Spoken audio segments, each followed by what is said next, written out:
Haleluya. Ninakusalimu tena katika jina la Bwana. Tunaendelea. Rafiki yangu, unaponisikia duniani mahali popote, ule uwezo ulionao, kile kipawa ulichonacho, ile karama ulionayo, ule uweza ulionayo, ile mali ulionayo, ile nafasi ulionayo, narudia tena, ile nafasi ulionayo, si kwa sababu ya nguvu zako, si kwa sababu ya connection ulionayo, sio kwa sababu ya maarifa ulionayo, sio kwa sababu ya nguvu ulizonazo, sio kwa sababu ya maombi mengi wala sadaka. Ni kwa neema. Ni neema. Wokovu ulionao ni neema. Kwa hiyo unapomwona mtu labda ni mlevi sana, usianze kumzodoa ukamwona kama hafai. Ukimwona mtu ana matatizo makubwa, unamhisi kama yeye ni mdhambi, ni mtenda dhambi sana. Hapana. Nina habari njema jioni ya leo. Tunaokolewa kwa neema. Tumekombolewa kwa neema. Tunasaidika kwa neema. Kuna hichi kitu kinaitwa neema. Unapokuwa unamfanyia mtu maombi, unaona haelekei, usipate wasiwasi. Anza kumwombea maombi ya neema. Anza kudai neema ya Mungu juu ya maisha ya huyo mtu. Mwambie Mungu, kama ulivyompa fulani neema, mwambie Mungu, kama ulivyonipa mimi neema, ninaomba umpe na neema ya huyu sasa, neema ya wokovu. Ule mlango wa neema ufunguke. Bwana Yesu apewe sifa. Biblia inasema, basi na tukikaribie kiti cha neema, ili tupate rehema itakayotupa neema ya kutusaidia katika mahitaji yetu. Tunahitaji neema. Kila kitu kwenye maisha ni kwa neema ya Mungu. Nisikize nikwambie, kiwango cha elimu ambacho uko nacho, nafasi ya kazi ambayo uko nayo, kuna mtu ana elimu kama ya kwako, kuna mtu anaweza kuliko wewe, kuna mtu anaweza akafanya vizuri kuliko wewe. Lakini kwa nini yeye hayupo kwenye hiyo nafasi? Wewe uko pale. Unatakiwa ujue ni kwa neema ya Mungu. Nataka nikusaidie. Usijipige kifua hata siku moja ukasema labda ni nguvu zangu nimepata fedha hizi, ni nguvu zangu nimepata haya magari, ni nguvu zangu nimepata huu utajiri, ni nguvu zangu nimepata hii nafasi nilio nayo serikalini. Nataka nikuambie ni kwa neema ya Kristo, ni kwa neema ya Mungu umekuwa hapa ulipo hata leo. Hata uhai ulionao, neema ya Mungu ina msaada mkubwa kwenye maisha. Nataka nikusaidie. Kuna mtu anaweza kusema kwamba hapana, mimi ni maombi yangu yamenisaidia. Nataka nikuambie, ulishe kujiuliza nini kilitokea mpaka ukaokoka? Ni maombi gani uliwahi kuyafanya? Ni sadaka zipi uliwahi kutoa alafu eti ndio ukaokolewa? Hapana. Iko neema ya Mungu ambayo ilikuokoa ukiwa dhambini, ukiwa hujui kuomba, ukiwa hujui kutoa sadaka, ukiwa hujui kitu chochote, hata mlango wa kanisa hujui. Lakini ulijishangaa tu, umeacha vyote kwa dakika moja. Ni kitu gani hicho ambacho kimekusaidia hivyo vitu vyote? Huo uovu wote ukaondoka. Ulikuwa jambazi, ulikuwa mchawi, unapenda waganga wa kienyeji, ulikuwa mlevi, unakesha baa, lakini ghafla ile kiu yote ya kutenda dhambi na uovu ikaondoka mara moja. Nataka nikuambie hiyo ni neema, ambayo neema ya Mungu haiji kwako hivi hivi. Sasa unaweza ukahisi kwamba leo hii ninafanikiwa kwa sababu ya maombi yangu, mimi naomba sana, mimi nafunga sana. Kuna watu ni waombaji sana, kuna watu wanafunga sana, lakini na ni wakamilifu mbele za Bwana, lakini hawajapata nafasi nzuri kama ulionayo. Hawajaishi kwenye nafasi nzuri kama ulionayo. Hawajapata vitu vingi vizuri kama ulivyo navyo. Sababu ni nini? Ni neema tu imekupatia wewe. Na ndio maana jioni ya leo nataka nikuambie ni kwa neema ya Mungu tu. Huduma ulionayo, kipawa ulichonacho, karama ulionayo, uwezo ulionao wa kumtumikia Mungu, ile hali, ile nguvu ulionayo, Unajihisi kama wewe ni mwenye nguvu sana. Hapana, ni neema. Ni Mungu tu amekupa neema. Na ndio uko hivyo ulivyo leo ni kwa sababu ya neema ya Kristo. Mungu amekupa watoto wazuri. Mungu amekupa fedha. Mungu amekupa biashara nzuri. Mungu amekupa kazi nzuri. Mungu amekupa nchi nzuri umekwenda kuishi.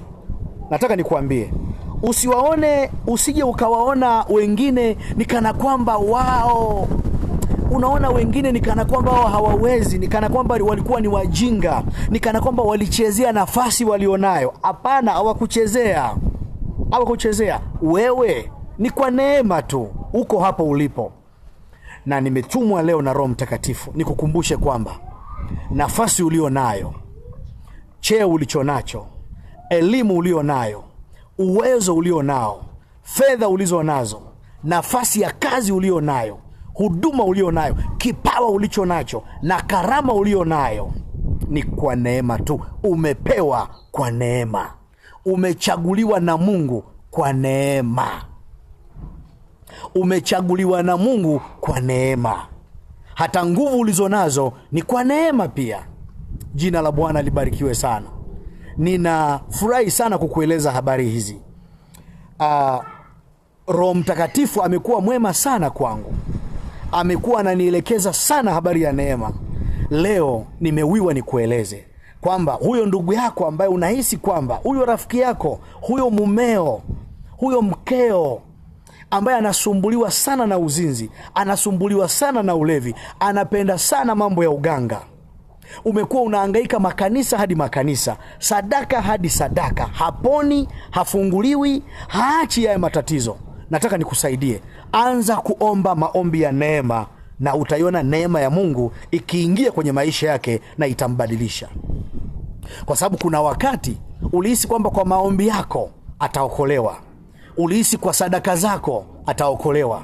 Ulihisi kwa uwezo ulionao, maarifa ulionayo, connection ulionayo anaweza akaenda na akafanikiwa. Lakini vyote vimeshindikana. Ndipo ninapokuambia sasa unahitaji neema. Umuhimu wa neema ya Kristo kwenye maisha ya mtu. Narudia tena, umuhimu wa maombi ya neema kwenye maisha yako. Ninafurahi sana kukueleza habari hizi na ninakuombea neema ya Kristo iongezeke kwenye maisha yako. Paulo anasema wazi, kitabu kile cha Wakorinto, sura ile ya 15, Wakorinto wa kwanza, wa pili, anasema na neema ya Kristo iliyokuwa kwangu haikuwa bure, na neema hiyo ndiyo imenifanya mimi nimekuwa kama nilivyo. Na anakataa, anasema si mimi, si kwa uwezo wala kwa nguvu zangu, bali ni neema ya Kristo imenifanya nimekuwa kama nilivyo. Na ndio maana Paulo anaelezea sana, nyaraka zake zote anaeleza vizuri sana kwa habari ya neema ya Kristo, kwa sababu ameiona na amejua kwamba ni neema ya Kristo imemfanya amekuwa vile alivyo. Hata siku moja aliwahi kukutana na Kefa na Yakobo na Yohana. Biblia inasema, Paulo anasema kwenye waraka wake, anasema Petro, Yakobo na Yohana walipokwisha kuitambua neema niliyopewa katika utumishi wake, wakaenda kuhubiri kwa watu ambao hawajatahiriwa, ndio wakaanza kumpa mkono wa shirika. Kwa hiyo hatumtumikii Mungu kwa uwezo tulio nao. Hatuhubiri kwa uwezo tulio nao. Vitu vyote tulivyo navyo, hata afya tulizo nazo, hata amani tulio nayo, hata akili tulizo nazo, hata ufahamu, hata watoto ambao uko nao, watoto wako ni timamu, wako vizuri, ni kwa neema tu, ni neema ya Kristo, si kwa sababu ya maombi yako. Nataka urudi sasa kwenye magoti, umwambie Mungu, umshukuru kwa neema aliyokupa. Usije ukajivuna. Mungu huwashusha wenye kiburi, lakini huwakuza na kuwainua wanyenyekevu. Anawapa neema wanaonyenyekea. Nataka nikuambie, rudi mbele za Kristo, umwambie asante kwa neema ulionipa. Neema ya magari, neema ya nyumba, neema ya kazi, neema ya huduma, hata ile neema tu ya kumtumikia Mungu ni neema. Hata hiyo kuwa mchungaji, hata hiyo kuwa nabii, hata hiyo kuwa mtume ni neema. Mwambie Mungu alikuchagua kwa neema yake. Kwa hiyo usijione kana kwamba ulistahili sana kuwa mtume, ulistahili sana kuwa mwalimu kama mimi, ulistahili sana kuwa askofu. Hapana. Mwambie ni neema. Mwambie Bwana Yesu, nakushukuru kwa neema. Sio kwa sababu ni maombi wala sadaka, wala haukuchaguliwa kwa haki, bali ni neema ambayo ni kipawa cha Mungu. Mungu wangu akupe neema, uzidi kuongezeka. Endelea kuwa mnyenyekevu mbele za Bwana, ili azidi kukupa neema ya kukusaidia katika mahitaji yako. Mungu wangu ninayemtumikia akubariki sana. Tunachaguliwa kwa neema, tulichaguliwa kwa neema, tunapewa kwa neema, tunaokolewa kwa neema, tunatajirika kwa neema. Vyote tulivyo navyo ni kwa neema. Umesafiri kwenda nje ya nchi, unafanya kazi nzuri mahali fulani, umesoma una level fulani, umeolewa una ndoa iliyo njema, umeoa mke mwema, una watoto, kila kitu kinakuendea vizuri. Nataka ujue ni kwa neema tu, si kwa nguvu zako, si kwa uweza wako, bali ni kwa neema ya Kristo. Mungu wangu akubariki. Ninakuombea neema ya Mungu iongezeke kwenye maisha yako.